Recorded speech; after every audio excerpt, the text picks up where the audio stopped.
Hello, viewers, and this afternoon, let us explore what is happening in the nation South Africa.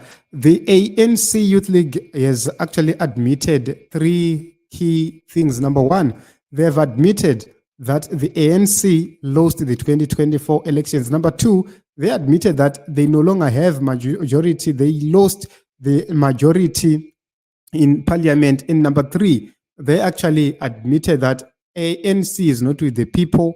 And the bigger problem is that they are saying DA is identifying more with the communities. This is where the whole problem is. And this is the reason why we are here, so that we take a look onto what the ANC Youth League President Colin Mahlachi said, so as to get to understand what is really going on. So we are going to start by playing this video from the ANC Youth League President Colin Mahlachi. But always elections ba lo bare ba tamali tie ba regisha ba tamali EFF ba le betwa lose elections. They forgot, NC comrades forget easy. Lose elections happy 24 hours lalwa le betwa lose elections. South Africans have not given you a mandate to come in this country, because you are not a majority party anymore. You are the largest party. The difference, and you don't know. Stop saying you are a majority party. You are not. You are the largest party. Majority means you have got 50+1 of votes of South Africans. Largest means that you are bigger than the small parties like yours, like you. You have lost hegemony in society. Now the question comes at a crucial moment: what should be done? Lenini or sometimes you might have to take one step backwards to prepare to take two steps forward. One step backwards to prepare to take two steps forward. We need a clear program to swallow other political parties, so that we face the enemy alone. Because the enemy is excited now. Enemy is warena. Enemy no comrade Tony, comrade Peter. Enemy is awa.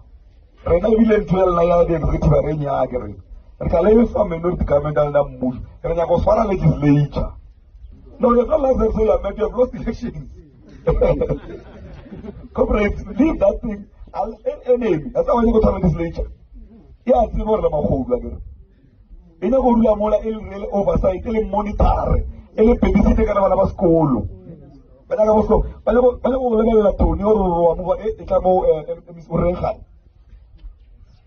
know accounting. Yes, through a process, it will remove you out of power, because you're not going to send your best. The reason you are scared of that is because you know we're not sending your best to Parliament and to the executive. Because if you're sending your best, you say, wow, what is that to come? I'm saying, if you're sending your best, Comrade Tony, oversight over record.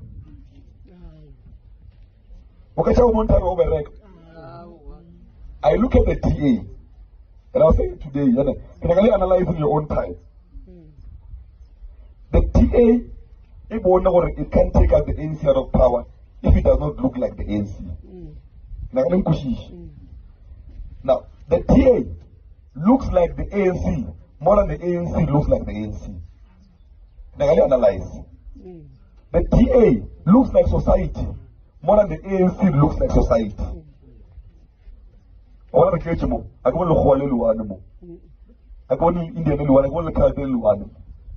Now, we're losing our non-racial character of the ANC.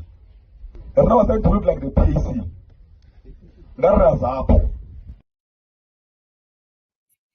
So one thing to note is that the ANC Youth League president has admitted that the people who are being sent by the ANC to parliament are not quality. He did admit that the people who are representing South Africans within the ANC in parliament are not best quality. They're there to serve themselves. This is part of the reason why the ANC had to fail. What are the people expecting then? So if you take a look on his statement, it seems as if he's biased towards the DA and no longer trust the ANC, his own party. Here is the problem. He is saying that DA is identifying with the people is identifying with the masses. That is a lie. They are trying by all means possible to evade from reality. They want to say, okay, let us do A, B, C, D so that we deal with DA on its own. You cannot collapse other political parties simply because you want to deal with the DA and you want to extend ANC corruption, looting, and mismanagement of things. Here is the truth right here. If you take a look onto what he really said, if you closely monitor what he said, he admits that from the ANC, they don't have the people with capabilities to deal with issues in parliament, which is the legislature, because they failed to make laws which are pro-blacks and laws which are going to benefit the people of the Republic of South Africa. But does that put DA on the map? No, it doesn't, because the people gave black political parties 63+%, and the DA is controlling less than 30%. They are controlling directly 21% and less than 25% from other of their associates.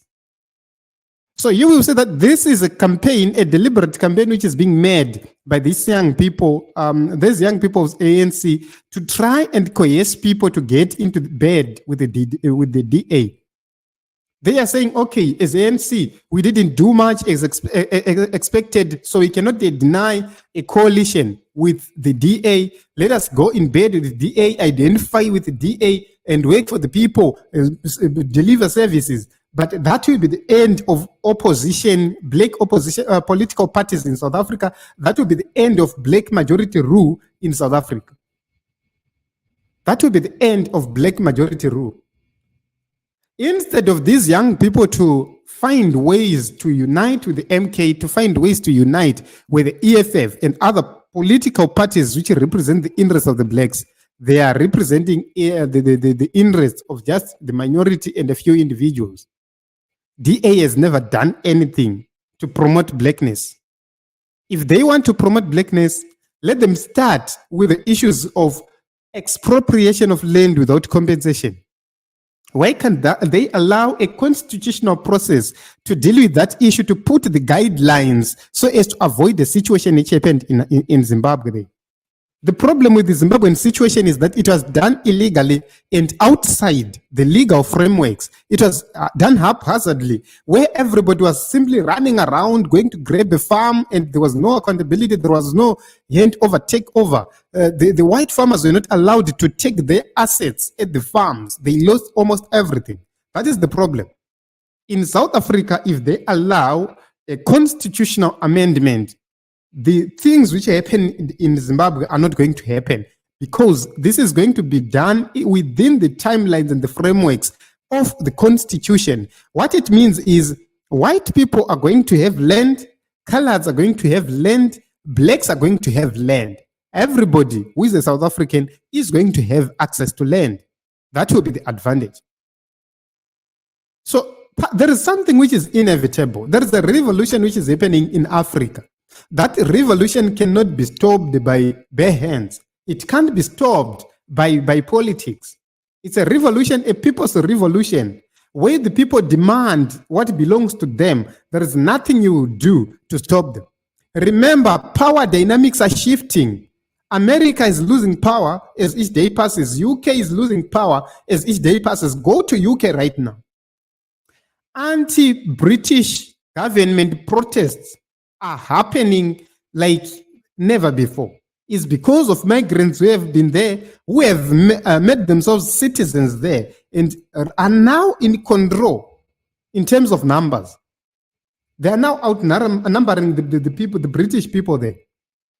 The same is happening across the West, which means at a certain point in time, we have to live with the reality that the West is going to be left naked and weak. Which means there is going to be a power shift. Africa is going to be the most strongest continent. It is going to be the most developing and strongest continent. So the revolution which is happening in Africa, if you go to Burkina Faso, there is a revolution happening in Niger, there is a revolution happening Mali, there is a revolution happening there. These countries have left ECOWAS and they've started their own thing. And if that thing succeeds, then it will be a template of how things are done. Once you have 3, 4, 5, 6 countries within the SADC region taking the similar steps like the ones which are being taken in Burkina Faso, then these white capitalists will be in trouble. For sure, I'm telling you this, they will be in trouble. So what is the best is to negotiate now. But the ANC is continuously pushing a narrative, a white supremacy narrative that things cannot be done in other means. So, you know, you cannot say DA resembles society more than the ANC. That is not true. That is not true. DA has refused to have land, acquisition of land without compensation. They've refused. They are refusing to have nationalization of mines, such that mines will not benefit individuals and their families, but mines will benefit the whole of South Africa. They are refusing that to happen. DA, they've refused to make sure that South Africa owns its own companies. For example, Eskom. They don't want it to be owned by South Africa. They want Eskom in the private hands so that they continue with their capitalism and the capitalistic tendencies. So this is the reason why we are saying ANC is misled and is being led by people who never tell the truth, and they are there all bent to blame the party and the people, to say you have damned ANC, but they're not telling the truth that the people damned ANC, yes, but they opted for other political parties like the MK. MK took 14.5%. If you add 14 to 40, that is around 55%. So if you put all together, you'd see that ANC and MK, if we are to tell the truth, they simply maintained what was there. So if they maintained what was there, what it means to the people of South Africa is that they don't need DA. It's just that because of politics which went sour within the ANC, this is the reason why we are here. It's because of one divisive man, a man who have been dividing others within the political space in the ANC. This is Cyril Ramaphosa the problem.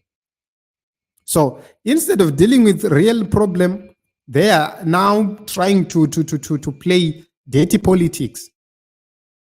So I think that the people of South Africa will need to sit down, agree, and see that these young men are misleading themselves and misleading the nation at large.